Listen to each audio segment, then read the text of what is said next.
নতুন জিনিস কিনেছি। কি কিনেছেন? মোমোজ। ডালি টালি আসছি থাম।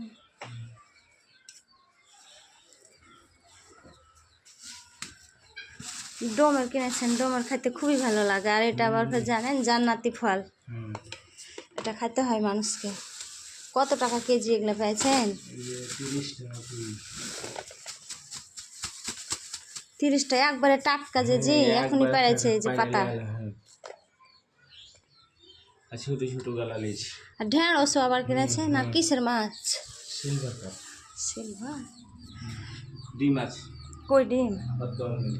আপনার বেটি তো ডিম খুব পছন্দ করে। বড় মাছ ভাগে কিনেছে। বড় সিলভার নাইলে ভালো লাগে না খেতে। আর একবার লাল টকটকে মিষ্টি হয়।